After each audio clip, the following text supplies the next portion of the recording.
Conçu comme un intercepteur de haute altitude, le Vampire fait directement suite au Gloster Meteor dont nous avons parlé dans un précédent épisode. Il est donc le deuxième appareil à réaction de la Royal Air Force. De Havilland se mit à l'œuvre dès 1941, sans demande particulière, du moins officielle du gouvernement britannique, pour développer un appareil doté de la nouvelle technologie à réaction. A l'origine, le Vampire était propulsé par un Halford H1 développé par Frank Halford, ingénieur en chef chez De Havilland. On surnommait alors le Vampire Spider Crab, à cause de sa forme compacte. Le succès du Gloster Meteor a poussé la société De Havilland à concevoir une structure pour le turboréacteur Halford H1. Est alors développé un appareil initialement nommé DH-99, un appareil entièrement métallique. Ces entrées d'air sont habilement placées au niveau de l'emplanture avant de la voilure, de chaque côté du fuselage, pour alimenter un moteur utilisant un compresseur centrifuge et placé au centre. Soulignons l'histoire intimement liée du Météore et du Vampire, puisque Frank Halford a pu découvrir les travaux sur les turbines à gaz tout à fait précurseurs de Frank Whittle, qui, rappelons-le, développa les moteurs du Météore.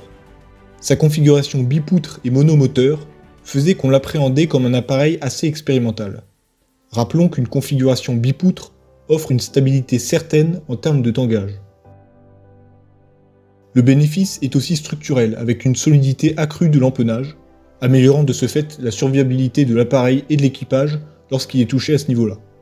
Les vibrations et les flexions sur la structure sont également diminuées. Sur certains appareils, cette configuration permet en outre de faciliter la maintenance. Sur cet appareil en particulier, la configuration bipoutre permet de garder un tube à réaction assez court, permettant de garder de la puissance qui s'amenuise plus le tube est long. Cependant, elle peut augmenter la traînée aérodynamique, entraînant donc une baisse de performance comme la vitesse maximale, ainsi qu'une consommation accrue de carburant. La masse totale est également supérieure pour un espace intérieur réduit par rapport à une configuration classique. La relativement faible poussée du moteur à l'origine aurait dû conduire à l'ajout d'un second moteur sur l'appareil, mais Frank Halford développa des versions améliorées bien plus efficaces, permettant la configuration monomoteur. Le moteur à l'origine désigné Halford H1 sera surnommé plus tard Goblin. Probablement que deux moteurs l'auraient rendu surmotorisé à l'excès. Pour maximiser les performances du Vampire et pour s'adapter aux requêtes du MAP, le Ministry of Aircraft Production, le design de l'appareil fut repensé en intégrant un mix bois-métal. Le DH-99 devint donc le DH-100. De Havilland bénéficiait d'une grande expérience dans le contreplaqué moulé, grâce entre autres à la production du Mosquito.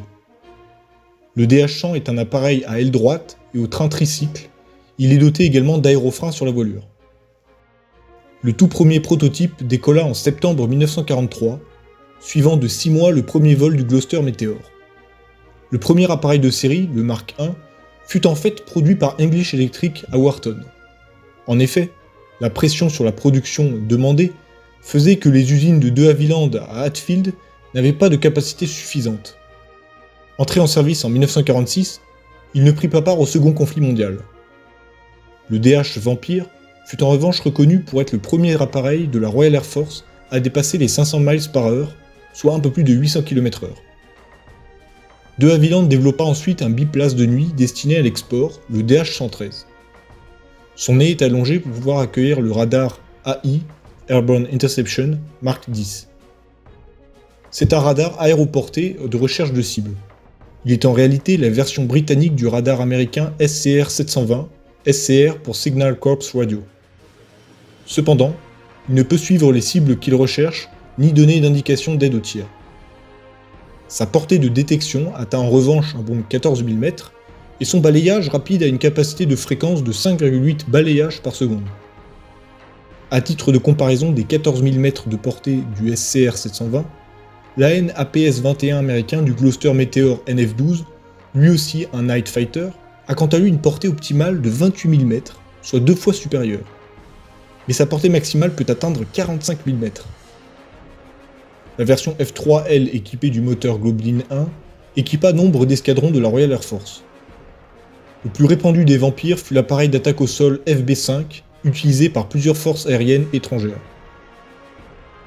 Une alternative se posa pour le Vampire à la place de son moteur Goblin, avec le célèbre et omniprésent Rolls-Royce Nine aux performances comparables. 3 prototypes en sont dotés, et sont désignés Vampire 2. Pour alimenter suffisamment en air le Nin, il fallut placer 2 entrées d'air supplémentaires derrière le cockpit, qui affectèrent la vitesse de l'appareil par des tremblements. C'est donc finalement le Goblin qui fut choisi pour équiper le Vampire. Le Vampire 3, lui, devait répondre aux besoins à l'exportation d'une autonomie accrue. Il se vit donc rajouter des réservoirs allant de 380 à 760 litres sous les ailes. L'empennage fut aussi abaissé et l'empennage vertical modifié. Les attaches sous les ailes ont été modifiées pour pouvoir emporter un armement air-sol important. Les ailes repensées donnaient de meilleures performances à basse altitude, le revêtement des ailes épaissi et le train renforcé pour mieux résister à l'augmentation de la masse qui découle de l'ensemble de ces modifications. Les commandes de vol du Vampire étaient jugées particulièrement sensibles, surtout pour la gouverne de profondeur et sa vitesse de roulis qui s'avérait élevée. En revanche, sa gouverne de direction devait être actionnée plus vigoureusement pour effectuer des virages plus serrés et rapides, surtout à basse vitesse, où le pilote devait être vigilant à ne pas subir un décrochage. Notons tout de même que, dans ce cas, l'appareil était facilement rattrapable, contrairement à d'autres appareils comme le MiG-15 par exemple. Sa haute maniabilité faisait de lui un appareil capable d'effectuer un bon nombre de figures de voltige, incluant décrochage, renversement d'ailes, etc. Le Vampire était par ailleurs simple d'emploi. En cas de décollage rapide en urgence, 6 actions de la checklist pouvaient suffire pour une mise en route viable de l'appareil. Mettre le trim au point mort, le trim ou compensateur permet d'annuler les efforts sur les commandes de vol, ouvrir les vannes de carburant basse et haute pression, activer la pompe, régler volet et air au frein. Si sous les ailes, le Vampire emportait des bombes ou des réservoirs supplémentaires, le pilote devait rétracter rapidement le train après le décollage, auquel cas il ne pourrait pas fermer les portes du train à cause d'un débit d'air accru. Les portes ouvertes peuvent compromettre toute une mission. Augmentation de la traînée, augmentation de la consommation du carburant, maniabilité et vitesse plus faible. La procédure d'atterrissage faisait également du Vampire un appareil simple d'emploi. Débrayage des freins et sortie du train, abaissement au maximum des volets et sortie des aérofreins. Dès le milieu des années 50, la version FB5 s'avérait déjà partiellement obsolète et fut cantonnée à l'entraînement. Il est très marquant de constater que les premiers appareils à réaction d'après-guerre deviennent dépassés à une rapidité folle, malgré la pléthore de versions et d'améliorations. Au début des années 50, De Havilland produisit une version biplace de chasse de nuit, le NF-10. Cet appareil fut tout bonnement la colonne vertébrale de la chasse de nuit de la Royal Air Force jusqu'à l'arrivée du Gloster Meteor NF-11. Le De Havilland T-11 fut développé à partir du NF-10 et servi jusque dans les années 80 au sein de la Royal Air Force. La variante T, pour training, était la dernière variante du Vampire. Comme on peut le voir, il dispose de 4 canons de 20 mm logés dessous, dans le fuselage. Celui-ci pouvait également emporter des bombes et des roquettes sous les ailes.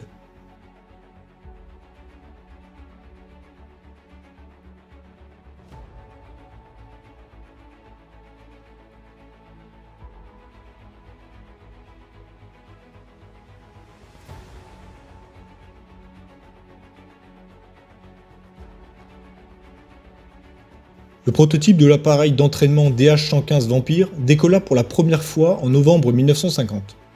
Le T-11 incarne le début d'une nouvelle ère en ce qui concerne le vol d'entraînement, en devenant le tout premier jet sur lequel les pilotes de la Royal Air Force furent réellement brevetés.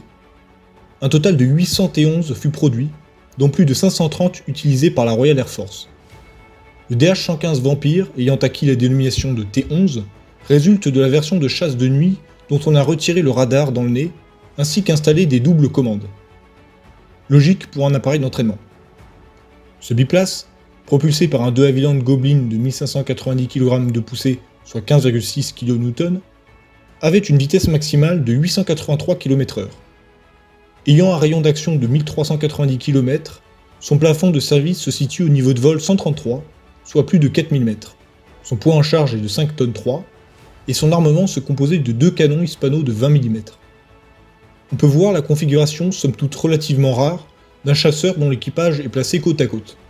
L'un des membres d'équipage est le pilote, et l'autre est un opérateur radar. Comme on peut le voir, l'appareil est équipé de sièges éjectables, mais dont on peut voir la sangle d'éjection située, elle, au-dessus de la tête, contrairement à celle du Météor. Notons que la plupart des vampires T11 ne possédaient pas de siège éjectable. La plupart des versions d'entraînement du vampire étaient déjà retirées du service en 1965. Il a été remplacé dans ce rôle par le GNAT, dont nous pouvons voir ici le Cockpit Procedure Trainer T Mark I, et ici le Hawker Siddeley GNAT T1.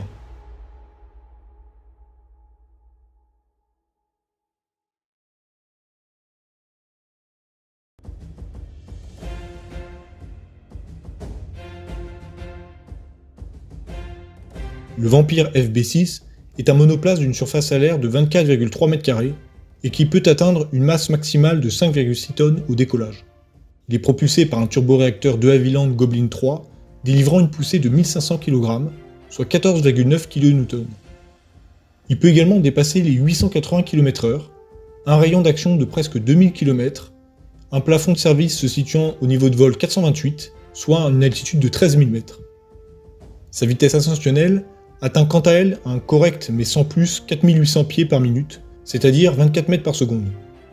À titre de comparaison, celle du Gloster Meteor F8 touche les 36 mètres secondes. Ces 4 canons Hispano Mark V de 20 mm délivrent en revanche une puissance de feu importante, puisque chaque canon a en magasin 150 munitions, soit un total de 600 munitions. Il peut emporter jusqu'à 8 roquettes RP3 de 83 mm, non guidées, et d'une vitesse pointant à 380 mètres par seconde. Enfin, il peut emporter ou bien 2 bombes de 225 kg, ou bien 2 bidons largables supplémentaires.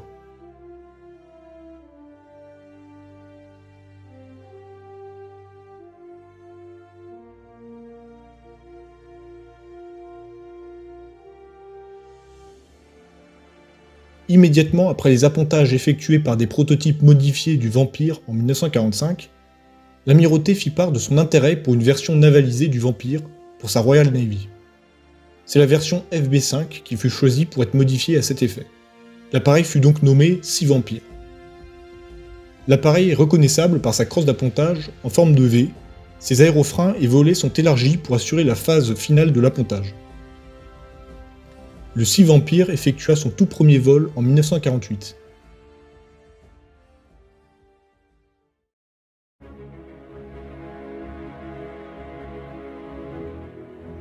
En décembre 1945, le capitaine Eric Brown fit poser et décoller d'un porte-avions un appareil à réaction pour la toute première fois de l'histoire, avec le deuxième prototype du Vampire modifié à cet effet.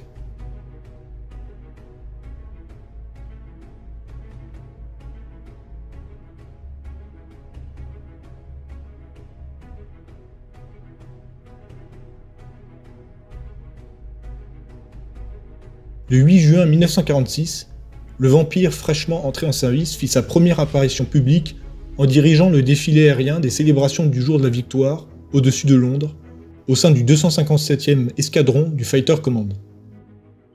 Rapidement après son entrée en service, le Vampire fut largement déployé dans de nombreux escadrons de la Royal Air Force, puis commença à remplacer les Typhoon, Tempest et Mustang de la 2nd Tactical Air Force, stationnés dans la zone d'occupation britannique en Allemagne, puis renommé British Air Forces Occupation en 1951. L'Allemagne était le principal théâtre d'opération des Vampires, ce qui symbolisait une crispation croissante du début de la guerre froide. La Royal Air Force utilisa des Vampires FB5 durant l'insurrection communiste malaise. Les Vampires intervinrent fin des années 40, début des années 50 pour des missions d'attaque au sol, et combinaient bombes et roquettes pour des missions effectuées dans des régions reculées de la Malaisie, au cœur de la jungle.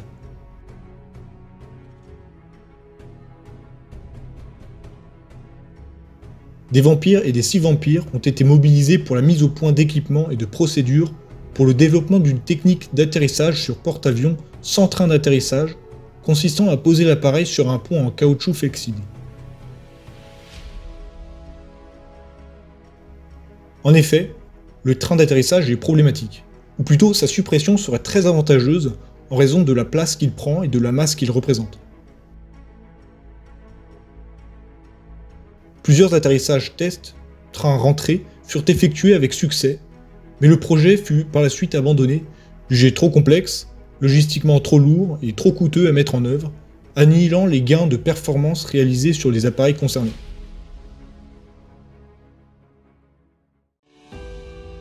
En 1948, un Vampire Mark I piloté par John Cunningham réalisa un record d'altitude à 59 446 pieds, soit plus de 18 000 mètres. La même année, 6 Vampires Mark III firent de l'appareil le tout premier jet à traverser l'Atlantique. Pour cela, ils passèrent par l'Écosse, l'Islande, puis le Groenland, pour finalement rallier Montréal, représentant un trajet de 4840 km. Les principaux utilisateurs étrangers du Vampire furent les suivants. La France, avec près de 435 appareils neufs et 120 d'occasion. Une partie fut produite sous licence par Sud-Est à Marignane. Le FB-53, propulsé par un Rolls-Royce Nin et développé par la France, fut nommé Mistral, plus performant en termes de vitesse pure et de vitesse ascensionnelle que le Vampire standard. 250 Mistral furent construits au total. Prenant une part active à la guerre d'Algérie, les Vampires et Mistral ont volé sous les cocardes françaises de 1948 à 1961. Ensuite, l'autre grande utilisatrice des Vampires fut la Suède avec 425 Vampires neufs. Après la guerre, le pays voulait remplacer ses J-22 et ses Saab 21 obsolètes et acquit donc des Vampires, qu'il désigna J-28A localement. Ils formèrent la colonne vertébrale de la chasse suédoise d'après-guerre. À la fin des années 40, ce sont des Vampires FB-50 qui sont achetés et nommés J-28B. 57 Vampires DH-115 biplace, désignés J-28C, ont également été utilisés pour l'entraînement. En 1956, les J-29 Tunan et les J-34, qui sont des Hawker Hunter en réalité, prirent le relais des Vampires.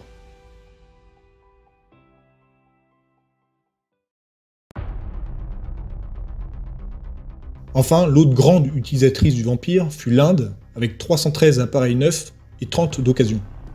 Elle utilisa des NF-54 pour des vols de reconnaissance lors de l'annexion de Goa en 1961, alors sous domination portugaise. En 1965, lors de la deuxième guerre indo-pakistanaise, l'armée pakistanaise lance une contre-attaque lors de l'opération Grand Slam, visant le pont stratégique d'Aknour.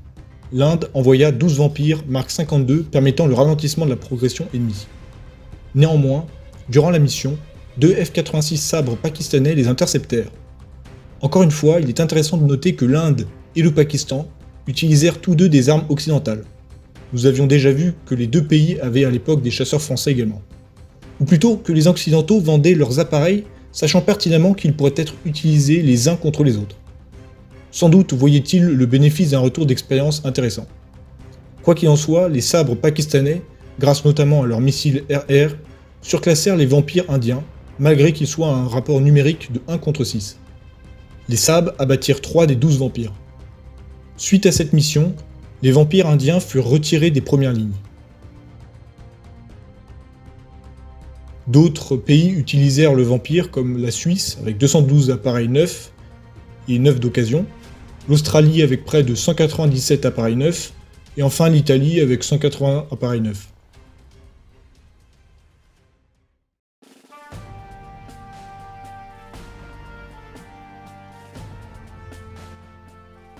Le Vampire fut l'une des réalisations les plus réussies de De Havilland. Un total de près de 3268 Vampires furent construits, déclinés en pas moins de 15 versions, comprenant le 6 Vampire. 30 armées de l'air étrangères utilisèrent le Vampire. Sa maniabilité et sa simplicité dans les procédures fit sa réputation auprès des pilotes.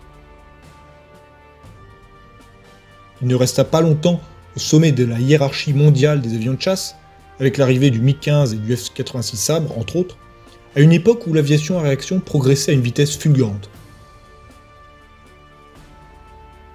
Le Vampire fut déployé sur de très nombreux théâtres d'opérations à travers le monde, de Singapour à l'Afrique du Nord, en passant par Suez, la Malaisie, l'Inde et l'Allemagne de l'Ouest.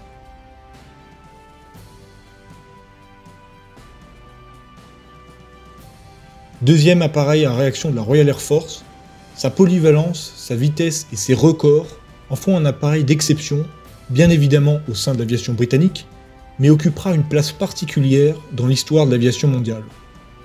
L'État de Rhodésie, l'actuel Zimbabwe, fut le dernier à le retirer du service opérationnel en 1979.